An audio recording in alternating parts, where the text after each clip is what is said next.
जगन्नाथपुरी अपनी सदियों पुरानी रथ यात्रा की परंपरा के लिए दुनिया भर में जाना जाता है, लेकिन इसका व्यवस्थित इतिहास कम ही लोग जानते हैं। तो हम एक एक करके क्रमबद्ध तरीके से इसे समझते हैं। जगन्नाथ भगवान विष्णु के अनेक नामों में से एक है। पुरी के संदर्भ में इसे श्री कृष्ण से जोड़ा जाता है। भगवान विष्णु का एक और नाम है पुरुषोत्तम। चूंकि ये क्षेत्र पुरुषोत्तम क्षेत्र कहलाता है, तो संभवतः पुरी नाम इसी से निकला हो। इसे श्री क्षेत्र भी कहा जाता है। ब्रह्म पुराण, पद्म पुराण और विशेषतः स्कंद पुराण के वैष्णव खंड में पुरुषोत्तम क्षेत्र महात्म्य में जगन्नाथपुरी का धार्मिक महत्व बताया गया है। पुरी 4 धामों में से एक है। यहाँ शंकराचार्य का गोवर्धन पीठ या गोवर्धन मठ भी है और 4 धाम और शंकराचार्य पीठ का ये संयोग पुरी के अलावा केवल द्वारिका में है, जो कि खुद भी श्री कृष्ण से संबंधित है। पुरी शाक्त संप्रदाय का भी एक महत्वपूर्ण केंद्र रहा है। देवी के शक्तिपीठों में 4 शक्तिपीठ आदि शक्तिपीठ माने जाते हैं, जिनमें से एक है पुरी का विमला देवी शक्तिपीठ। विष्णु पुराण के अनुसार भगवान विष्णु के दशावतार या भागवत पुराण के अनुसार 24 अवतारों में से कृष्ण अवतार को पूर्णावतार माना जाता है। भागवत पुराण और कई प्राचीन उल्लेखों में बलराम को भी विष्णु का अवतार माना गया है, जबकि बलराम को आमतौर पर शेषावतार माना जाता है। इन दोनों की मूर्तियों के अलावा उनकी छोटी बहन सुभद्रा की मूर्ति भी यहाँ विराजमान है।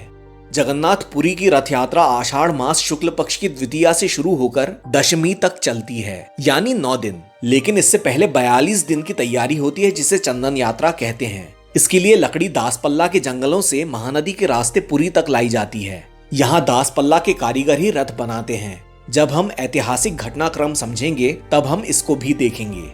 रथ यात्रा जगन्नाथ मंदिर से निकलकर कुछ समय जगन्नाथ के मुस्लिम भक्त सालबेग के स्थान पर रुकती है और कुल मिलाकर लगभग 3 किलोमीटर दूर गुंडीचा मंदिर तक जाती है।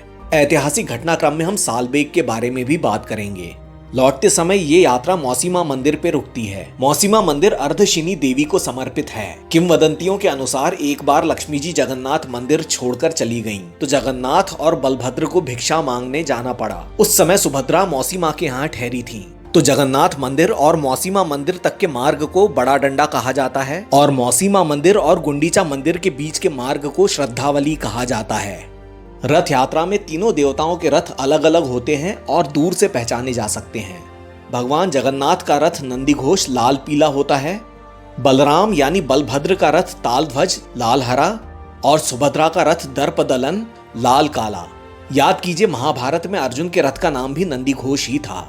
उसमें भी सफेद घोड़े ही थे, लेकिन यहाँ उल्टा अर्जुन सुभद्रा के सारथी हैं। जगन्नाथ के सारथी हैं दारुक, जो कि विष्णु के भी सारथी हैं, और बलभद्र के सारथी हैं मातली, जो कि इंद्र के भी सारथी हैं। ये तो हो गई रथ यात्रा को लेकर कुछ बातें। इसके बाद अब हम पुरी और जगन्नाथ मंदिर की टाइमलाइन को देखेंगे। इसमें रथ यात्रा का इतिहास भी होगा।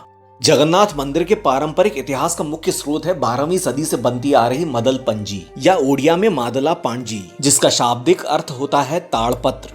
ये लगभग उतनी ही पुरानी है जितना कि ये वर्तमान मंदिर, जिसे 12वीं सदी की शुरुआत में अनंत वर्मन चोड़गंग ने बनवाया था।